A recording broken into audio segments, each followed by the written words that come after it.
Hello, and thanks so much for clicking on this video. Please consider also giving it a thumbs up and becoming a member of the channel.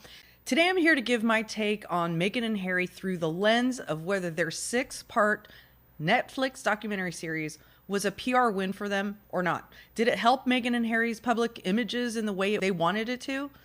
The short answer to me is no. I don't think it did. And I'll get into that in a bit, but to cut to the chase, I've strung together a number of words that summarize my opinion on this docuseries, and some of them might be a little controversial, so stick around if you want to hear my rationale.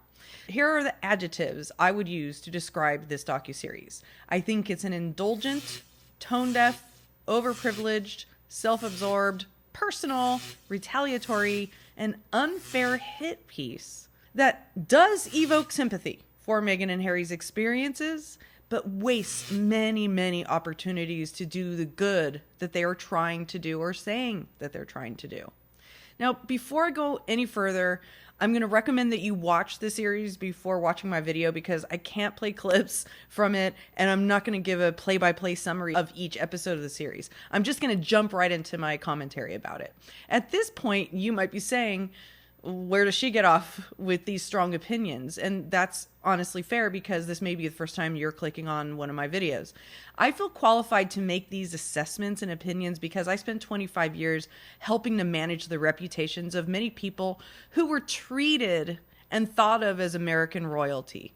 I worked with people like Steve Jobs for 6 years. I represented the founders and CEOs of Google and Twitter, and I helped form the humane technology movement that was featured in the Netflix documentary, The Social Dilemma.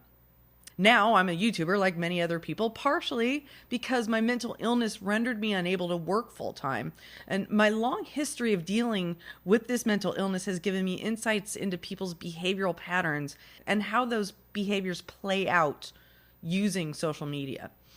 Because of all of that experience, my muscle memory goes straight into PR and social media analysis mode when I see major public figures making big, bold moves. And Harry and Meghan are making big, bold moves, and they're within the top 2% of media figures, meaning because their names are known to practically every human being on Earth, their public image and how to manage it is a major part of their existence and a major part of how we judge them.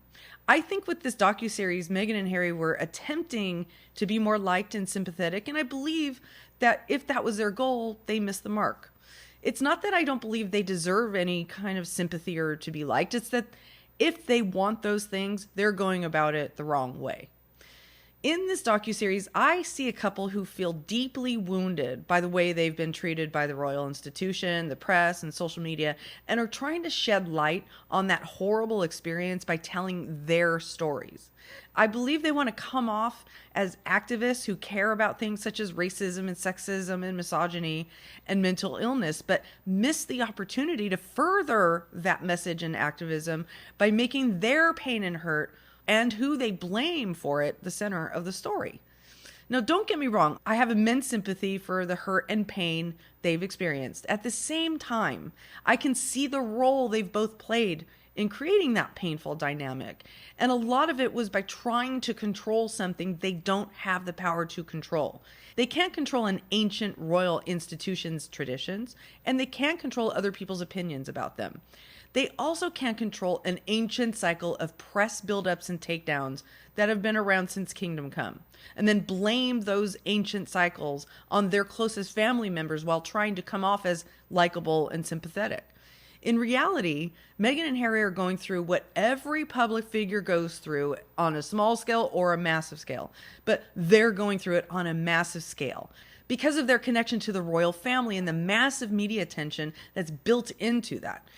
This is compounded by the tragic death of Harry's mother and by the current extremely hateful social media environment today.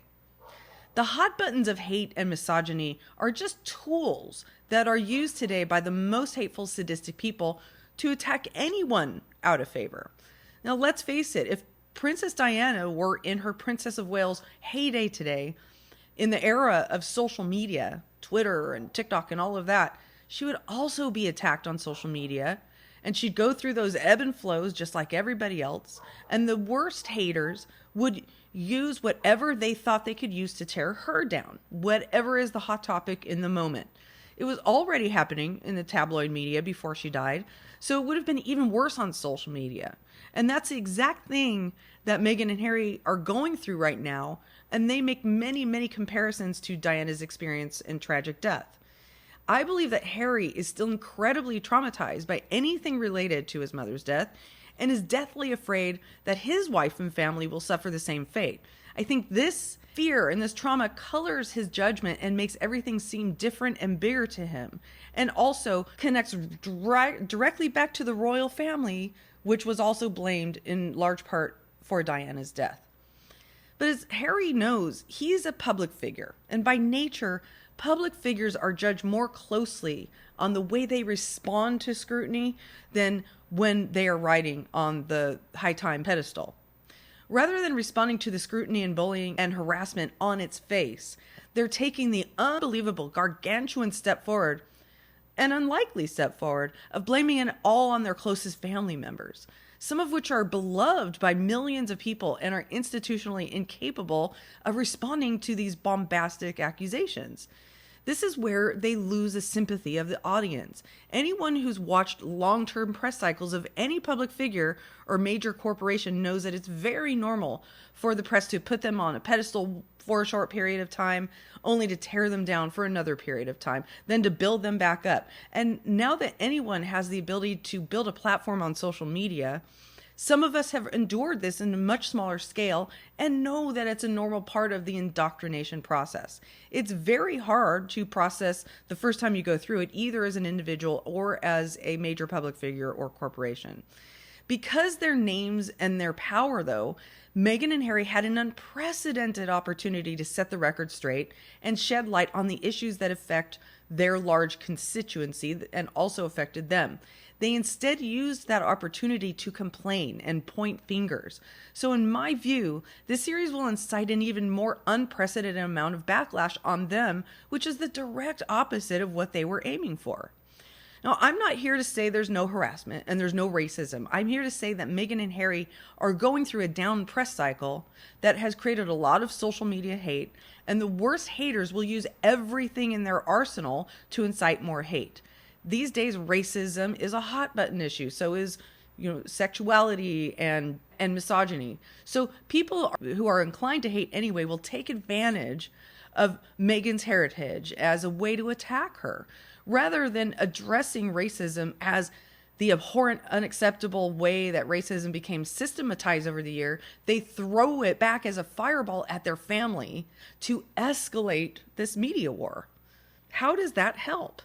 Now, attacking Harry's family and the institution he comes from is not the answer, okay? He says himself that the media and the family have missed so many opportunities, but I'm here to say that he and Meghan also missed so many opportunities by turning this documentary with an unprecedented amount of primetime real estate to actually further their cause into a name, blame, and shame tour against his own family. Not to mention the fact that by pitting themselves against the royal family and accusing them of engaging in racist hate campaign, they're alienating an entire country and commonwealth of people who love the royal institution and would be lost without it. This is not an effective way to carry out an activism agenda. And if your secondary goal is to be liked and likable, this is not the way to do it. If you want your message to get across, you need to appeal to people's logic and reason and compassion. It's not effective or likable to point the blame at one of the world's most loved and cherished institutions, especially when one of them has just died. And now both of them have just died.